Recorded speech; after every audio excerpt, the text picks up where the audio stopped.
Hello Year 6, this is Mrs. Klein about to read out Monday the 1st of March's book talk for you. So this is the last week of home learning, so it's very exciting for you, I'm sure, to see my face one less time in the week. I'm going to just share the screen now, so hopefully you've got that in front of you, says she. Here we go, sorry, it's been a while, half term. Here we go. Right, okay, so I'm going to read the questions first and then I'm going to read the text out loud. So hopefully you have a copy of the questions in front of you too. Okay, so question 1. Why did the British Army need mules to support efforts on the front lines? So why were mules needed? Mules are like donkeys.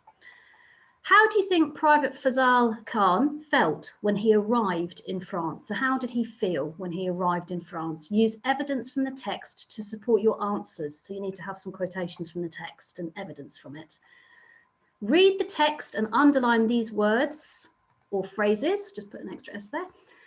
Then use a thesaurus to find synonyms for each. So you've got to make sure the word that you select actually works within the context of the sentence, so it makes sense. So we've got leached, biting winds, embarked, barbarism, and savagery. And I'm going to now scroll up and we're going to read the text.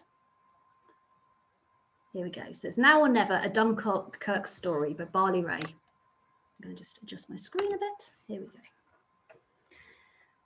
Right. We disembarked in 1939 during the coldest winter for 100 years, many thousands of miles from home. As Company 32 of the Royal Indian Army Service Corps, we had been ordered to Europe alongside three other units. My apologies, 3 other units. They called us Force K6, and we were 1,600 men and close to 2,000 mules strong, with a few horses in addition. Our British rulers had made a terrible mistake when the war began, ignoring Animal Corps and relying solely on vehicles for transport. Only when the British Expeditionary Force reached France, they found themselves bogged down by muddy and then frozen roads and lanes and fields, unable to get supplies to the front lines quickly enough. That became our job. On our arrival, everything was covered in snow and ice. The houses, the streets, the fields. The locals shivered as they passed us by, hidden under thick layers of clothing with moth-eaten blankets wrapped around them. The rivers and streams were frozen, and the boughs of every tree weighed down by ice and snow. Every scene seemed bleached of colour and joy and warmth, as though the whole country lay under some great depression beyond the war. I came from Rawalpindi in the far north of India and was used to the cold, but this was something else. It chilled my bones and set my teeth chattering. Occasionally, the biting winds even made conversation difficult, so badly did my jaws vibrate, but at least I had a voice to find. Our mules were silent, always silent. They had been gagged, their vocal cords surgically altered before we embarked on the long journey from India to Marseille in France. That should stop them alerting the enemy, a fellow soldier had said. Yet I could not bring myself to approve of such barbarism. I was very young and had little experience of cruelty. But when we reached France, I witnessed the horror and savagery of war firsthand. Cruelty lingered everywhere in conflict, a nasty business and no mistake. Okay, so let's look at, we don't need that little bit there. So let's go back to the questions.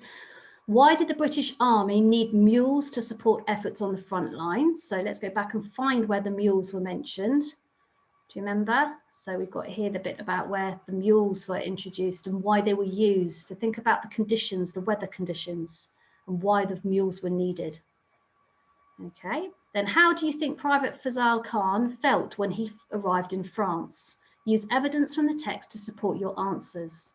So it's really important, this second part, the evidence from the text bit, okay? So you've got to explain how you think Private Fazal felt when he arrived in France, but explain why he felt that and use the evidence from the text to help you.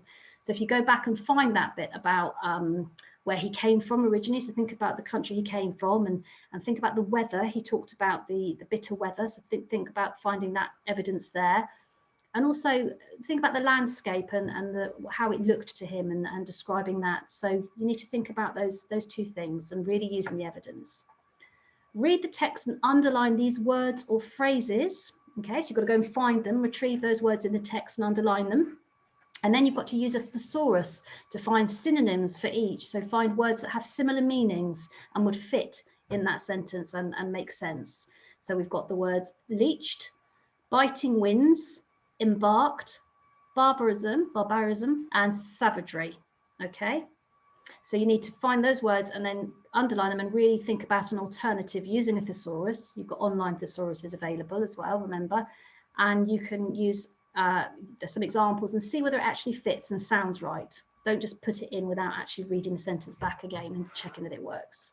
Okay, I think that's everything. So have a good book talk, and don't forget to capital letters, full stops, and answer in complete sentences, and we'll see you tomorrow. Bye.